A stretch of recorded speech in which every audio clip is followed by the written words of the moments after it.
So మొత్తానికి వచ్చేసింది మన చేతిలోకి GT 650. కానీ ప్యారల్ ట్విన్ అబ్బా మంచి స్మూత్గా ఉంటాయి. లెఫ్ట్ ఫ్రీ ఉంది కానీ వీ హ్యావ్ పోలీస్. చూసిర్రా వాడిని ఎలా కొట్టుకుంటలేడు?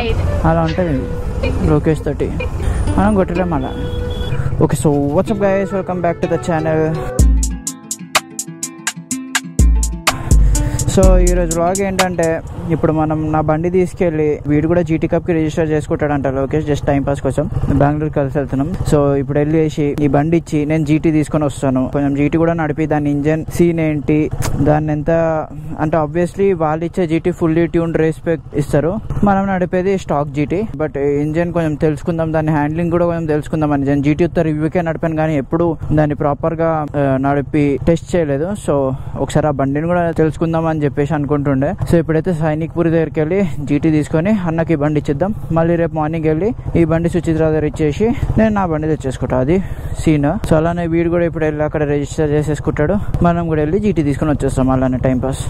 సో మీకు GT కప్ అయితే ఎక్స్ప్లెయిన్ చేస్తాను సీన్ ఏంటో. సో ఇప్పుడు 15th and 16th south zonal rounds వెళ్తున్నాం మేము, which is in Bengaluru. So అక్కడ 2 days బేసిక్ గా ఉంటాము. 15th కి వచ్చేసి టాప్ 25 సెలెక్ట్ అవుతారు వచ్చిన వాళ్ళందరూ. సో టాప్ 25 ఎవరైతే సెలెక్ట్ అయ్యారో, ఇన్ కేస్ మనం కూడా దానిలో సెలెక్ట్ అవుతే దాని నెక్స్ట్ డే 16th కూడా మనకి ఉంటుంది ల్యాప్ టైమ్స్ మళ్ళీ చేయాలి. సో KTM వచ్చి సూపర్ పోల్ ఏదైతే 3 laps ఇస్తారు. First the warmup lap, second the time count అవుతుంది, థర్డ్ ది ఎగ్జిట్ ల్యాప్ కదా. దీని అలా కాదు, దీనిలో 5 laps ఇస్తారు టోటల్. ఆ 5 laps లో నీది ఏదైతే ఫాస్టెస్ట్ ల్యాప్ ఉంటుందో అదే కౌంట్ కి తీసుకుంటారు, విచ్ ఇస్ ది బెస్ట్. అసలు మిగతా ఈ సూపర్ పోలే సోది నాకు అసలు నచ్చదు. That's one good thing about GT cup. Top 25 ఎవరైతే 15th రోజు వచ్చారో 16th రోజు టాప్ 12 కి కన్వర్ట్ అవుతారు. ఆ 25 మళ్ళీ 5 laps ఇస్తారు. ఎవరైతే ఆ రోజు టాప్ 12 ఫాస్టెస్ట్ ఉంటారో వాళ్ళు కోయంబత్తూర్ వెళ్తారు. సో వాళ్ళు 5,000 రూపీస్ కట్టాలి. కట్టిన తర్వాత కోయంబత్తూర్కి వెళ్ళాలి. దాని తర్వాత ఏంటంటే కోయంబత్తూర్కి వెళ్ళిన తర్వాత కోయంబత్తూర్ లో మళ్ళీ సెలెక్షన్ ఉంటుంది. ఎవరైతే ఇప్పుడు 4 జోనల్ రౌండ్స్ కదా, సో 12 డివైడ్ అయ్యి ఉంటుంది. సో ఎవరైతే ఈ ప్రతి జోనల్ రౌండ్ లో టాప్ 12 సెలెక్ట్ అయ్యారో వాళ్ళందరూ 5,000 కట్టి కోయంబత్తూర్ లో GT ఇది సర్టిఫికేట్ కోర్స్ ఉంటుంది ట్రాక్ నేర్పించడానికి. ఆ కోర్స్ చేయాలి. ఆ కోర్స్ అయిపోయిన తర్వాత అక్కడే మళ్ళీ ఫాస్టెస్ట్ ల్యాబ్స్, ఇప్పుడు ఎవరైతే ప్రతి ఒక్కరు టాప్ వచ్చిన వాళ్ళు ఉన్నారో వాళ్ళలో టాప్ 12 కన్వర్ట్ అవుతారు మళ్ళీ. సో అక్కడికి వెళ్ళిన తర్వాత టాప్ 12 వస్తే అప్పుడు మనం ఫైనల్స్ కి వెళ్ళినట్టు. బేసిక్ గా అక్కడ క్వాలిఫైర్స్ అవుతుంది సేమ్ KTM లాగానే, కాకపోతే KTM టాప్ 15 ఉండే, దీనిలో టాప్ 12. అక్కడికి వెళ్ళిన తర్వాత ఇన్ కేస్ మనం కనుక టాప్ 12 వచ్చేస్తే కోయంబత్తూర్ లో కూడా 20,000 రూపీస్ కట్టాలి. మళ్ళీ ట్యాక్సెస్ అవన్నీ సపరేట్. అది కట్టిన తర్వాత టోటల్ 3 rounds ఉంటుంది. ఆగస్ట్ లో ఒక రౌండ్, దాని తర్వాత ఒక రౌండ్, దాని తర్వాత ఒక రౌండ్. ఆ 3 months లో ప్రతిసారి కోయంబత్తూర్కి వెళ్ళాలి. 2 months మాత్రమే Coimbatore. August and September Coimbatore, November వచ్చేసి BIC అనుకుంటా, బుద్ధ్ ఇంటర్నేషనల్ సర్కిట్ ఢిల్లీ. దాంట్లో అక్కడ దాకా వెళ్ళామంటే మాత్రం చెప్తున్నా కదా, one of the best experience అయిపోతుంది. Buddh international circuit is one of the costliest track. So అక్కడ నడిపినట్టు అయిపోతుంది. కానీ చూడాలి, ఎందుకంటే నేను ఇంతవరకు నడిపిన వాటికి స్లీపర్ క్లచ్లు ఉంటాయి, ఇవన్నీ ఉంటాయి ట్రాక్ పైన. And GT is total different బండి. అసలు ఈ బండికి ఆ బండి కంపారిజన్ లేదు. కెఫే రేసర్ రాయల్ ఎన్ఫీల్డ్ అది లిటరల్ గా. సో మీకు తెలుసు కదా రాయల్ ఎన్ఫీల్డ్ బండ్లు ఎలా ఉంటాయో. సో ఇప్పుడు దాని హ్యాండ్లింగ్ అని అవన్నీ సీన్ ఏంటో ఇప్పుడు ఈ GT తెచ్చుకొని కొంచెం ఏదో ఒకటి చూద్దాం, ఎంతో కొంత అయితే హెల్ప్ అవుతుంది కదా అనేది నా ప్లాన్. సో ఇప్పుడు బెంగళూరుకి అయితే నేను, సౌరభ్ అన్న, లోకేష్, వివేక్ అని మా ఫ్రెండ్ ఇంకొకడు వెళ్తున్నాం కలిసి అక్కడ. సో బేసిక్ గా సౌరభ్ అన్న, వివేక్, లోకేష్ అయితే జస్ట్ టైం పాస్ కి వస్తున్నారు. అలానే బండి కూడా నడపచ్చు కదా ట్రాక్ పైన, ఎందుకంటే ఇది free entry. Okay, Bengaluru rounds ఏదైతే ఉందో అది ఫ్రీ ఎంట్రీ. ఇప్పుడు నేను వెళ్ళేది కూడా అమెచ్యూర్ కేటగిరీలో దిగుతున్నాం మళ్ళీ సేమ్ KTM లాగానే. సో దానికి కూడా ఒక సీన్ ఏందనమాట, వీళ్ళు ఏమన్నారు రేస్ లైసెన్స్ ఉంటే నువ్వు పార్టిసిపేట్ చేయలేవు అది ఇది అన్నారు. నేను మళ్ళీ కొంచెం మాట్లాడి ఎక్స్ప్లెయిన్ చేసి KTM లో ఇలా అయ్యింది, క్వాలిఫైర్ రౌండ్స్ లోనే పోయింది, క్వాలిఫైర్ రౌండ్స్ చేయాలన్నా కూడా మాకు రేస్ లైసెన్స్ కావాలి అని చెప్పారు. సో రేస్ లైసెన్స్ అయితే తీసుకునేసి వచ్చాము. అట్లా రేస్ లైసెన్స్ వచ్చింది మాకు, కాకపోతే ఎక్స్పీరియన్స్ లేదు ఛాంపియన్షిప్ అది ఇది అని ఎక్స్ప్లెయిన్ చేసి అంతా అయిపోయిన తర్వాత సో మొత్తానికి రేస్ లైసెన్స్ ఉందా అంటే ఉందని మెన్షన్ చేసి అమెచ్యూర్ కేటగిరీలో జాయిన్ అవ్వచ్చు, లేదంటే ప్రోలో దిగమన్నారు. ప్రో చాలా టఫ్ కాంపిటీషన్ ఉంటుంది. అండ్ దీనికి ప్రైజ్ మనీ కూడా ఉన్నాయి. ఇప్పుడు ఫస్ట్ వస్తే 1.5 lakh అట్లా అవన్నీ ఉన్నాయి. అది ఇన్ డీటెయిల్గా నేను మీకు తర్వాత ఎక్స్ప్లెయిన్ చేస్తాను. కాబట్టి ఈ వ్లాగ్ అయితే కొంచెం జీటీ కప్ గురించి just like an update, GT cup scene ఏంటి, దాని అప్డేట్ ఏంటి అనేది. సో రీసెంట్గా కూడా ట్రాక్ ప్రాక్టీస్ అయితే అయ్యింది, కానీ ఇంకా నేర్చుకోవాలి, ఇంకా చాలా టెక్నిక్స్ నేర్చుకోవాలి. ఇప్పుడు జీటీ అయితే నాకు నిజంగా అర్థం కావట్లేదు, దాన్ని ఎలా నడపాలి, ఏంటి దాని సీన్ అనేది. చూద్దాం, ఎంత ట్రాక్ పైన ఎంత స్మూత్ వెళ్తే అంత ఫాస్టెస్ట్ బేసిక్ గా. ఎందుకంటే మనం మరీ ఫాస్ట్ వెళ్ళి పుష్ చేయాలని ట్రై చేసామంటే మనం టైం చిన్న మిస్టేక్ అయినా కూడా మిల్లీ సెకండ్స్ అవన్నీ లూజ్ అవుతాం. సో అది కూడా ఎఫెక్ట్ పడుతుంది. సో ఎంత స్మూత్ గా తీసుకెళ్తే అంత స్మూత్ గా చేయాలి. అండ్ 5 laps ఏదైతే ఇస్తారో దాంట్లో క్రాష్ అయ్యామో డిస్క్వాలిఫైడ్. సో క్రాష్ కూడా అవ్వద్దంటే మరీ బియాండ్ లిమిట్స్ అయితే పుష్ చేయకూడదు, దాని లిమిట్స్ లోనే పుష్ చేసి కొట్టాలి. చూద్దాం ఏమవుతుందో, ట్రై చేద్దాం. హైదరాబాద్ నుంచి అయితే ప్రస్తుతానికి మేము 4 మాతో పాటు దినేష్ అని ఇంకొక మా ఫ్రెండ్ ఉన్నాడు, వాడు డైరెక్ట్ అక్కడే జాయిన్ అయిపోతాడు. So let's see. సో మొత్తానికి వచ్చేసింది మన చేతిలోకి GT 650 E20 కంప్లైంట్. అంటే this is the latest version. కానీ ప్యారల్ ట్విన్ అబ్బా మంచి స్మూత్ గా ఉంటాయి.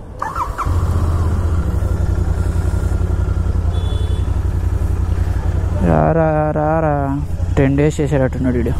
నాకు నిజంగా ఇప్పుడు ఇది నాతో ఉంటుంది కదా ఈరోజు, దీన్ని నడిపిన తర్వాత ఇప్పుడు నేను మళ్ళీ 390కి వెళ్ళాను అనుకో, నాకు ఒకటేసారి మొత్తం తేడా కొట్టేస్తుంది. సింగిల్ సిలిండర్ కదా, వైబ్రేషన్స్ అంత ఎక్కువ ఉంటాయి. Plus KTM's high revving engines, race engines కాబట్టి ఇంకొంచెం ఎక్కువ వైబ్రేషన్స్ ఉంటాయి. సో ఇప్పుడు దీని అయితే నాకు తెలిసి పీక్ 7000 RPM దగ్గర అయిపోతుంది అనుకో. 7000 RPM దగ్గర పీక్ అయిపోతుంది. ఇది KTM అలా కాదు, 11500 RPM దాకా వెళ్తుంది. యాక్చువల్గా 10500.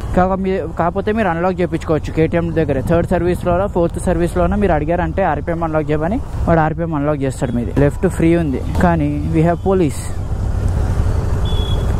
చూసిర్రా వాడిని ఎలా కొట్టుకుంటూ వెళ్ళాడు? అలా ఉంటుంది లోకేష్ తోటి, మనం కొట్టలేం అలా. సో బేసిక్గా ఎన్ఫీల్డ్స్కి చాలా ఎక్కువ టార్క్ ఉంటుంది కంపేర్ టు KTM's. ఇవన్నీ KTM వీటికి BHP ఎక్కువ ఉంటుంది, బికాస్ అవి రేసింగ్ మిషన్స్. అక్కడ BHP ఎక్కువ కావాలి. అండ్ ఎన్ఫీల్డ్స్ జనరల్గా అయితే మనం చాలా మంది వార్ టైమ్స్లో కానీ అలా చాలా ఫేమస్ కదా, మేడ్లేక బుల్లెట్ అది ఇది అని చెప్పి. ఎంత హెవీ పర్సన్ ఉన్నా కూడా, ఇప్పుడు సింపుల్గా చెప్పాలంటే ఇప్పుడు ఒక 120 kgs పర్సన్ ఉన్నాడు, హిల్ ఎక్కుతున్నాడు. దీంతో మీరు 3rd gear 2nd gear లో కూడా ఎక్కేయచ్చు. అదే KTM తోటి అంటే 1st gear వేసుకొని ఎక్కాల్సింది వస్తుంది, బికాస్ టార్క్ తక్కువ. దీనికి ఎగ్జాస్ట్ ఉంటే కూడా ఇంకా మజా వచ్చేది. బట్ ఒకసారి నడపాలా GT విత్ ఎగ్జాస్ట్, ఏదో ఒక ఎగ్జాస్ట్ జస్ట్. ఎందుకంటే నాకు GT 650ది ఈ విజిల్ సౌండ్ ఇంకా ఆ ఎగ్జాస్ట్ సౌండ్ చాలా ఇష్టం, మస్తు అనిపిస్తుంది. సో ఇప్పుడు ఇది వచ్చి స్టాక్, వాళ్ళు ఇచ్చేది అయితే స్టాక్ బండి కాదు, వాళ్ళు ఇచ్చేది మొత్తం బండి మారిపోయి ఉంటుంది, మొత్తం రేస్ స్పెక్ బండి. మీకు అక్కడ అది కూడా చూపిస్తా, అల్టిమేట్ ఉంటుంది అది. ఇంకా హ్యాండ్లింగ్ కి ఇది ఎందుకు తెచ్చుకున్నా అంటే, నేను సింపుల్ గా కొంచెం టెస్ట్ చేద్దాము, పోస్టర్ అలవాటు చేసుకుందాము, ఇంకా బండి ఎలా బిహేవ్ చేస్తుంది, దీని క్యారెక్టర్ ఏంది, అవన్నీ కొంచెం తెలుసుకుందాం అని చెప్పి. డిఫరెన్స్ ఉంటుంది, బట్ ఎంతో కొంత బెటరే కదా. దీన్ని మంచిగా రేవ్ మ్యాచ్ చేసుకొని ఎగ్జాక్ట్ RPM దగ్గర షిఫ్ట్ చేసుకుంటూ ఉంటే మాత్రం స్మూత్గా వెళ్ళిపోతుంది. నేను ఇప్పుడు దీన్ని ట్రాఫిక్లో నడుపుతుంటే ఒకటి అబ్జర్వ్ చేసా, నాకు దీన్ని లో ఎండ్ మాత్రం క్రేజీ నచ్చింది. అయినో దీని టార్క్ ఎక్కువ కాబట్టి లో ఎండ్ పని చాలా బాగుంటుంది పుల్లింగ్కి. నేను 3rd gearలో ఉండి ఒక 30sలో ఉన్నా కానీ 20sలో ఉన్నా కానీ రేస్ ఇవ్వగానే వెంటనే ఓవర్టేక్ చేస్తుంది బండి. ఎంత ప్రశాంతంగా ఉందంటే నేను చెప్తున్నా, అసలు చాలా బాగుంది ఇది. KTMతో లో ఎండ్ పవర్ లేకపోవడం వల్ల చాలా తలనొప్పి అవుతుంది నా ADVకి. సడన్ గా బండి స్టాల్ అవ్వడం కానీ అలాంటి సోది ఉంటుంది. దాని ఇంజన్ క్యారెక్టరిస్టిక్స్ వేరు, దీనిది వేరు. GT కొందాం అనుకుంటున్నారు, లేదంటే ఇంటర్సెప్టర్ కొందాం అనుకుంటున్నారు, సిటీకి ఓవర్టేక్ చేయాలన్నా ఏం చేయాలన్నా, ఇట్స్ రియలీ గుడ్ బైక్, చాలా బాగుంది. బ్రేక్ బైట్ కూడా యాక్చువల్లీ స్పాట్ ఆన్ ఉంది. నేను అనుకోలే రాయల్ ఎన్ఫీల్డ్ వాళ్ళ బ్రేక్ బైట్స్ ఇంత బాగుంటాయని. ఇప్పటికైతే లో స్పీడ్స్ లో అయితే బ్రేక్ బైట్ చాలా బాగుంది, బట్ హై స్పీడ్స్ లో నేను విన్నాను దీని బ్రేక్ బైట్ ఇంకా ఎక్కువ ఉండుంటే బాగుండు అని చెప్పి. మనకు ఇక్కడ హై స్పీడ్ కొట్టే రోడ్లు కాదు ఇది. And I'm enjoying the sound. లో RPMs లో ఇంజన్ చాలా స్మూత్ ఉంది, కానీ once I enter in to like 3000-4000 RPM కదా, దీన్ని వైబ్రేషన్స్, మన ఈ రాయల్ ఎన్ఫీల్డ్ బ్లడ్ లో ఉన్న వైబ్రేషన్స్ మళ్ళీ దీనిలోకి వచ్చేస్తుంది. బట్ బండి మాత్రం చాలా లవ్లీ ఉంది actually. For this price 650cc, that to a beautiful cafe racer. కానీ పార్ట్స్ ఇష్యూస్, క్వాలిటీ ఇష్యూస్ ఉన్నాయి రాయల్ ఎన్ఫీల్డ్ లో, సో అది కూడా కొంచెం నోట్ చేసుకోవాల్సిన పాయింటే. కానీ మీరు మెయింటైన్ చేయగలుగుతా బైక్, నేను చూసుకుంటా, పార్ట్స్ ఇష్యూ ఉన్నా సార్ట్ చేసుకుంటా, నా బండిని నేను ఫుల్లీ మోడిఫై చేసుకునేసి నా టేస్ట్ ప్రకారం చేసుకుంటా. అంటే GT 650ని మీరు మోడిఫై చేసినంత బాగా నాకు తెలిసి అయితే ఏ బండిని చేయలేరు. ఒక క్యాఫే రేసర్ లాగా దీన్ని ఎంత బ్యూటిఫుల్ గా అంటే అంత బ్యూటిఫుల్ గా తయారు చేయొచ్చు. ప్లస్ నాకు బండి హ్యాండ్లింగ్ అప్పుడే కొంచెం దీని వెయిట్ అనేది తెలుస్తుంది. సో రేస్ అప్పుడు దీని వెయిట్ సీన్ ఏంటో, ఆ బండి ఆబ్వియస్లీ రేస్ స్పెక్ బైక్స్ కాబట్టి దాని వెయిట్ ఎంత ఉంటుందో తెలియదు, బట్ ఆ వెయిట్ అయితే ఫీల్ అవుతుంది దీనిపైన. ఇప్పుడు చిన్న టర్న్స్ ఇలాంటివి తీస్తున్నా కూడా దీని వెయిట్ తెలుస్తుంది నాకు. దీన్ని ఇక్కడ బ్రేక్ లివర్ ఇరిగిపోయింది, సో కొంచెం బ్రేకింగ్ అప్పుడు గ్రిప్ పట్టుకోవట్లేదు. ఎగ్జాక్ట్ నేను ఎక్కడైతే నేను గ్రిప్ చేస్తానో అక్కడ ఇరుగుంది. గ్లౌజ్ వేసుకున్నా కాబట్టి అది షార్ప్ ఉన్నా నాకు తగలట్లేదు, లేదంటే గుచ్చుకునేదేమో. చాలా మంది GT 650 versus KTM 390, GT 650 faster లేదా డ్యూక్ 390 ఫాస్టర్ అని అంటారు. ఫస్ట్ థింగ్, రెండు డిఫరెంట్ బైక్స్. ఇది కెఫే రేసర్, దీని ఇంజన్ వేరు, అండ్ అది రేసింగ్ బండి, దాని ఇంజన్ వేరు. It's a single cylinder bike and this is a parallel twin. This produces more torque, that produces more bhp, and of course దీనికి starting నుంచి ending దాకా పవర్ ఉంది టార్క్ ఎక్కువ ఉండడం వల్ల. సో నేను ఎక్కడ పుల్ చేసినా కూడా బండి లాగుతుంది. But when it comes to 390, ఒక్కసారి ఆ బండి 4000 RPM దాటిందా ఇంకా 10,500 to 11,500 RPM దాకా బండి మాటినదు. దానికి ఊరికే రాలే డెత్ మిషన్ అని పేరు. BS3 బండ్లు అయితే ఇంకా నీచం, అదైతే దాని పవర్ నెక్స్ట్ లెవెల్. బట్ ఇప్పుడైతే BS6 వాడుతున్నాం కాబట్టి after 4000 RPM KTM becomes mad machine. ఇంకా మీరు ఏ GT 650 తీసుకొని వచ్చినా that bike will pull off. So in the end రెండు బండ్లు మంచి బండ్లే. It depends on you guys, which bike you guys like, which bike you want to ride. So ఒకసారి రెండు బండ్లు మీరు నడిపి చూడండి, మీకే అర్థమైపోతుంది డిఫరెన్స్. రేస్ బైక్స్ ఇంజన్ ఎలా ఉంటుంది అండ్ మన రాయల్ ఎన్ఫీల్డ్ వాళ్ళ ఇంజన్స్ ఎలా ఉంటుంది అని చెప్పేసి. సో గైస్, ఇంకా GT కప్ రిజిస్ట్రేషన్ నాది, సౌరభ్ అన్నది, వివేక్ది, లోకేష్ అయిపోయింది.